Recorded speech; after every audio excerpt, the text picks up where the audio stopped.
Köszöntelek a csatornámon, Kis Norbert Ádám vagyok. 10 évig voltam tévériporter Magyarországon, azóta Hollandiában szinte csak a gasztróval foglalkozom. Wow, fuck off. A félvilágot körbeutaztam Michelin csillagos séfekkel, de mi a helyzet Magyarországon? Hazai csillagok, nemzetközi hírességek, fiatal tehetségek. A kortárs magyar gasztró titkai.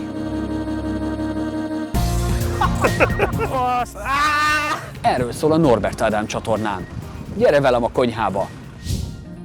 A Gasztroporték következő részében az Onyxba látogatok.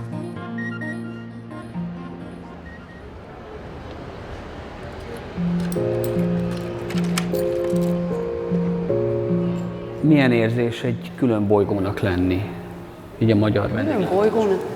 K***ba jó. Mi a legjobb a szakmádban? A boldog vendég. Mindig az a legjobb. Klasszikus értelemben vett étterem nem hoz egyszerűen számomra örömöt. Mennyire mentetek vissza az alapokhoz? Ennyire, a betonig.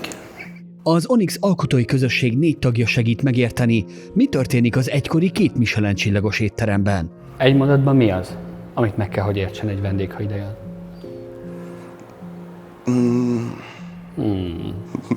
Ugye, hogy nem könnyű? Nem könnyű. Nincs egy arc, akihez az egészet kötni lehetne. Ezért ez egy csapatmunka. Csak marketing szempontból sokkal könnyebb egy embert kiemelni. Azt érzem, hogy van egy ilyen köd, így a... Az van, igen. Körülöttetek. Még velem szemben is szokott lenni, hogy akkor, hogy én azt most még mit csinálok, akkor tányért tervezem, meg nem. Tehát, hogy ez egy sokkal komplexebb közös feladat. Demokrácia és műhely munka van. Engem is nagyon zavart itt az elején, hogy mindenki értetlenkedik, és senki nem fogja megérteni, hogy mi a fene is történik itt. És most meg már rájöttem arra, hogy hát lehet, hogy ez az a mi kommunikációnk, hogy valami ott történik az Onyxban. Valamit a műhellyel csinálják, mindig izgalmas, mindig van valami újdonság. Nem biztos, hogy értem, hogy pontosan mi, de izgat. Ismerd meg a Metropolis menü titkait.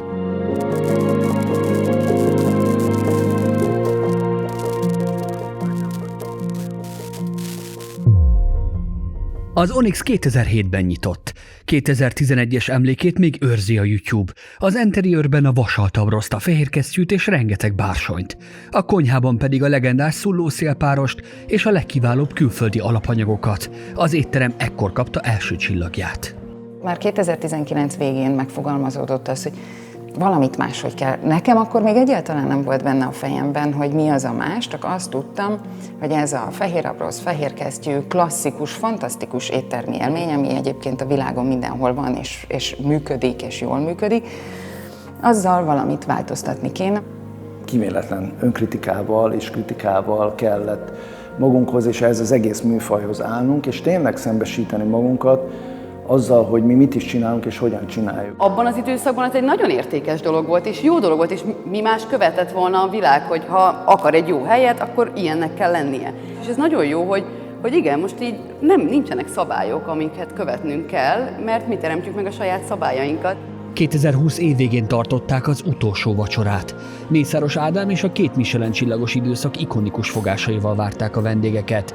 Desszert helyett azonban egy kalapácsot kaptak. Ekkor kezdték el szétverni az éttermet.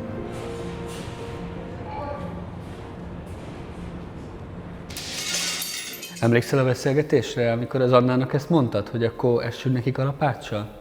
És hogy mit szólt? Ja, hát érted, házat se a tetőnél kezdünk el építeni, és hogyha valaminek nincs meg az az alapja, ami annyira masszív, hogy utána elbír akárhány emeletet, akkor addig ábrándozhatsz magasságokról, de először le kell menni a mélybe, hogy magasra tudj eljutni. És így elmondtam, és ez jó, nekem ez tetszik. Ez jó. Te voltál legjobban meglepő. Én voltam a legjobban meglepve, hogy így csont nélkül átment. Majd jött a Covid, és az Onyx ki is került a kalauzból. Ekkor lett az étteremből műhely. Miért nem volt jó az az út, ami egy séf, egy arc, te lehetsz ott a háttérbe, csinálhatod? Hát leginkább azért, mert nem fenntartható egy emberre fölfűzni egy teljes koncepciót. Ez a műfaj, ez annyi terhet ró egy ilyen első számú emberre, különösen, hogyha ő a séf, hogy ez gyakorlatilag az fenntarthatatlan. Tehát ezt ideig, óráig a fiatal lendület az elbírja, meg az adrenalin, tudod, hogy hogy mennyire menő, hogy te képes vagy 300 plusz órákat is dolgozni, és akkor emellett még kreatív is lenni, és még jó vezetőnek is lenni, és még ad abszurdum családapának is. És ugye a világ különböző pontjain jól meg lehet nézni a szorongásos, depressziós, alkoholista, kábítószer, függő, stb. Séfeket, mert egyre mélyebbre mész ebbe az erdőbe, onnan már egyre nehezebb kijönni. Most már több mint 20 éve ebben a fine dining világban élek, amit ugye 20 éve New Yorkban szívtam magamba, és már ott megfogadtam, hogy ha én egyszer ilyen pozícióban leszek, akkor mit nem fogok úgy csinálni, mint ahogy ott láttam. Dacára annak, hogy működik. És én egy olyan helyet szeretnék vezetni, vagy egy olyan helyről álmodtam mindig, ahol tényleg mindenki jól van.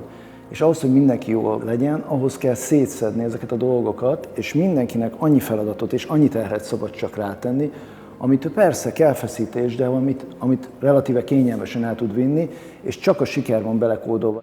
Van egy tök nagy szabadságunk, és ettől tudunk bátrak lenni, mert nincs az a nyomás, hogy valamihez képes kell, valamihez meg kell felelnünk.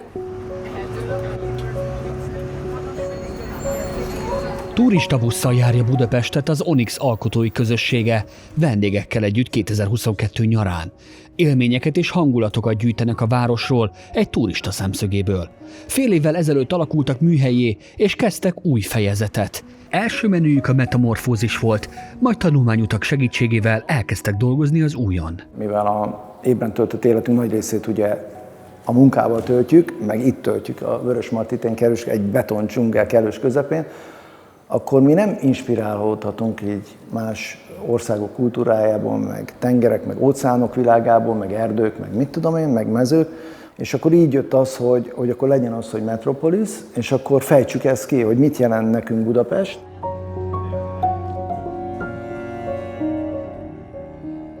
Hogyan készül el egy étel? Amit többször kóstoltál szerintem a hagyma ételünk. Ezen a példán keresztül lehet talán a legjobban bemutatni.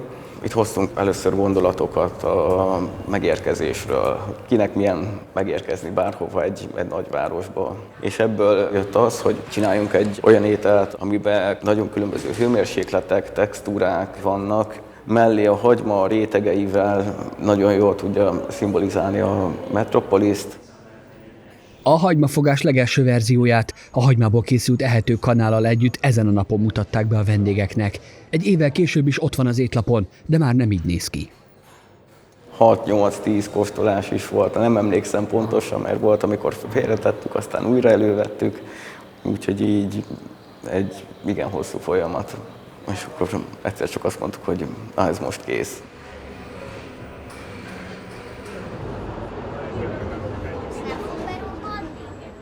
A tanulmányút második állomása a Hunyadi téri piacra vezetett. Itt újabb fogásokat mutattak be a közönségnek a Metropolis menüről, a megérkezés mellett a fasor és a rakpart elnevezésű ételeket. A Metropolis menünknél célunknak küzdtük ki, vagy egy keretrendszert adtunk meg magunknak, hogy csak Pest megyei termékeket használhatunk, mind a borokat illetően is, az alapanyagokat illetően is. Sokszor én vagyok az, aki üti az asztalt, hogy már pedig akkor ne térjünk el az általunk lefektetett szabályoktól, hanem ha nehezebb is az út, de menjünk neki a kihívásnak. Sokszor ilyen volt az alapanyag kérdés, borsot nem használunk egyáltalán a menüben, nem használunk olívaolajat. A pisztrángunk is Pest megyéből származik, a gombákat is Budafokon termesztjük a saját kávézacunkon, tehát minden olyan étel, amit itt bemutatunk, az kimondottan erről a környékről, mi környezetünkből származik. Természetesen némi finomítás után a fasor és a rakpart fantázia nevű fogás is felkerült a menüre. Többek között a fenntarthatósági stratégia és a helyi alapanyagok használata a Michelinnek is feltűnt. 2022. novemberében zöld csillaggal jutalmazták az Onyxot. Amikor az Onyx műhely alkotói közössége készen áll arra, hogy olyat tudjon csinálni, ami képes, vagy hozza azt a színvonalat, amit a korábbi Onyx hozott, és egy ilyen más formában, akkor mi újra nyitunk, és hogyha azt mi bejelentjük ugyanolyan Michelinnek, hogy na, akkor az Onyx vissza. Lehet jönni? Akkor jönnek. Ha az embernek nincs vaj a fülem mögött, és olyat csinál, ami tényleg szent meggyőződése, hogy az jó és helyes, akkor abban méltósággal is bele lehet bukni. Érted? Az nem ciki. Az a ciki szerintem, hogyha valaki fölad valamit, alábecsüli a saját erejét és képességét, vagy azért választja a könnyebb utat, mert az a megúszós. A tanulmányút utolsó állomása a Cvak Unikum gyárában volt. Ekkor debütált a Hazaútra keresztelt desszert, ami a menüsort zárja.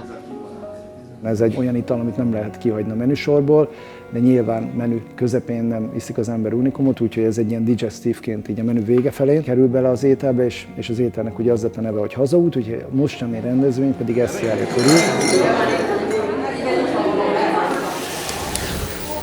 Nagy lángon meggyújtjuk az unikumot, és ebből teljesen elég az alkohol, és ebből készül végül is egy ilyen nagyon intenzív unikum ízű krém.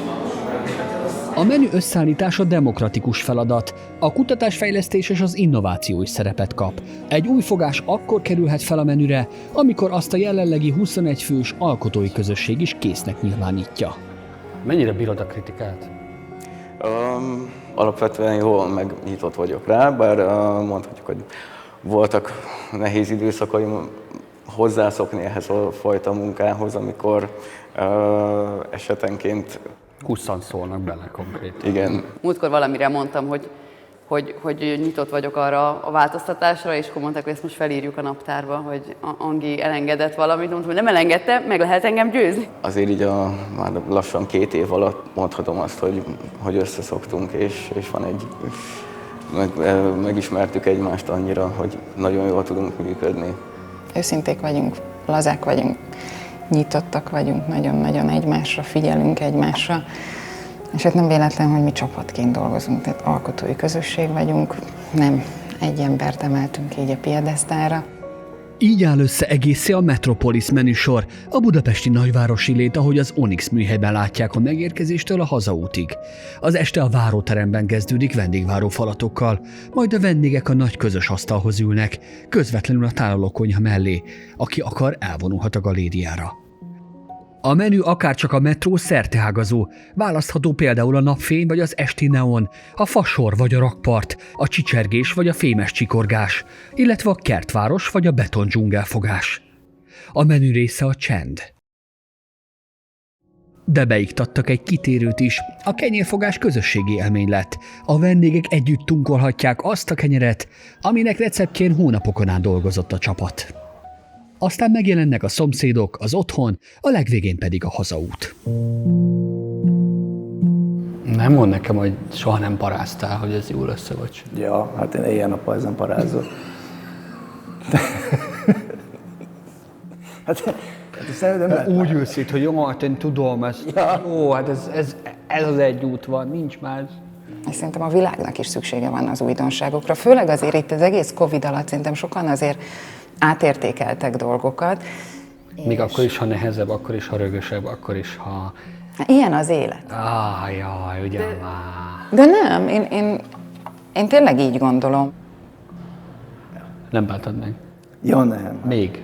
Vagy Nem. Nyilván nagyon nehéz, mert én magamra úgy tekintek, hogy én vagyok az, aki belerángattam most már közel 30 embert ebbe a baromságba, érted? És értük vagyok felelős, érted? Magamat leszarom, érted? A többiek számítanak. Ha tetszett ez a videó az Onyx műhely titkairól, akkor iratkozz fel a Norbert Ádám YouTube csatornámra. Hamarosan jövök egy következő gasztro videóval. Fedezzük fel együtt a kortárs magyar gasztrót.